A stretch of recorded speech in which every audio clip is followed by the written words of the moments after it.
Bit লবণ কিভাবে তৈরি হয় তা কি জানেন? এই লবণ কোথা থেকে আসে? অনেকে মনে করেন হয়তো কোনো খনি থেকে এই লবণ পাওয়া যায়। আসলে ঘটনাটা তেমন নয়। বিট লবণ কোনো আলাদা কিছু নয়, বরং সাধারণ সাদা লবণকে এক বিশেষ ও দীর্ঘ প্রক্রিয়ার মাধ্যমে রূপান্তরিত করে তৈরি করা হয়। একটি বিশাল আকারের মাটির চুলায় এটি প্রস্তুত করা হয়। এটি সাধারণ রান্নার চুলার মতো নয়, বরং আলাদা ধরনের চুল্লি, যা অনেক বেশি তাপমাত্রা তৈরি করে এবং দীর্ঘক্ষণ ধরে সে তাপ ধরে রাখতে পারে। প্রথমে এই চুলার নিচের অংশে জ্বালানি হিসেবে শুকনো গোবরের ঘুঁটে সাজানো হয়। ঘুঁটে খুব ধীরে ধীরে জ্বলে এবং দীর্ঘ সময় ধরে সমানভাবে তাপ দিতে পারে, যা প্রক্রিয়ার জন্য অত্যন্ত জরুরি।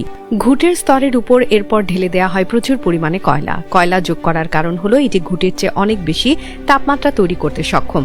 দুই ধরনের জ্বালানির মিশ্রণ একটি নিয়ন্ত্রিত আর প্রচণ্ড উত্তাপের পরিবেশ তৈরি করে। জ্বালানি সাজানোর পর চুল্লিতে আগুন দেওয়া হয়। যখন আগুন ভালোভাবে জ্বলে ওঠে এবং চুলা গরম হতে শুরু করে, তখন এর উপর সারি সারি করে বসানো হয় বড় ধরনের মাটির কলস।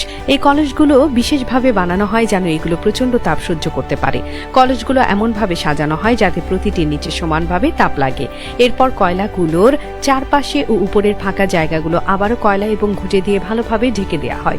পুরো চুল্লিটাকে জ্বালানি দিয়ে এমনভাবে ভর্তি করা হয় যেন কলসগুলোর ভেতরে এরকম শাঁকা হওয়ার মতো অবস্থা থাকে। এই পর্যায়ে আসে মূল উপাদান, অর্থাৎ লবণ ও অন্যান্য উপকরণ। বিট লবণের স্বাদের পেছনে শুধু তাপই নয়, কিছু প্রাকৃতিক উপাদানেরও ভূমিকা রয়েছে। সাধারণ সাদা লবণের সাথে হরিতকি, আমলকি, বহেরা এবং বাবুলের ছালের মতো ভেষজ উপাদান মেশানো হয়। এই ভেষজ উপাদানগুলোর মধ্যেই সালফার বা গন্ধক থাকে, যা বিট লবণের পরিচিত গন্ধের মূল কারণ। চুল্লির উপরের দিকে কলসের মুখের জন্য ছোট একটি জায়গা ফাঁকা রাখা হয়।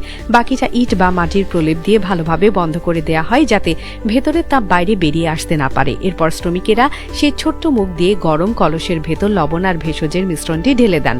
প্রচণ্ড গরম কলসের সংস্পর্শে আসতেই লবণ গলতে শুরু করে। সব কলস ভর্তি হয়ে গেলে মুখগুলো মাটির ঢাকনা দিয়ে বন্ধ করে দেয়া হয়। এরপর শুরু হয় দীর্ঘ সময় ধরে অপেক্ষা। প্রায় 24 ঘন্টা বা তারও বেশি সময় ধরে এই চুল্লিতে আগুন জ্বলতে থাকে। এই দীর্ঘ সময় ধরে উচ্চ তাপে কলসের ভেতরে থাকা লবণ আর ভেষজের মধ্যে এক ধরনের রাসায়নিক পরিবর্তন ঘটে।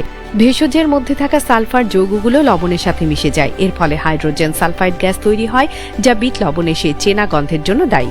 এই প্রক্রিয়ার কারণেই সাদা লবণের রং বদলে কালচে বা গাঢ় বেগুনি হয়ে যায় এবং এর স্বাদও পুরোপুরি পাল্টে যায়। নির্দিষ্ট সময় পর চুলার আগুন নিভিয়ে দেওয়া হয় এবং চুল্লিটাকে ঠান্ডা হওয়ার জন্য রেখে দেওয়া হয়। এটি ঠান্ডা হতেও প্রায় 1 থেকে 2 দিন সময় লাগে। পুরোপুরি ঠান্ডা হয়ে গেলে শ্রমিকেরা সাবধানে কলসগুলো বের করে আনেন। ততক্ষণে কলসের ভেতরে তরল লবণ জমে কঠিন পাথরের মতো হয়ে গেছে। এরপর হাতুড়ি বা অন্য কোনো ভারী জিনিস দিয়ে আঘাত করে মাটির কলসগুলো ভেঙে ফেলা হয়। কলসের ভেতর থেকে বেরিয়ে আসে বড় বড় গাঢ় রঙের লবণের চাই বা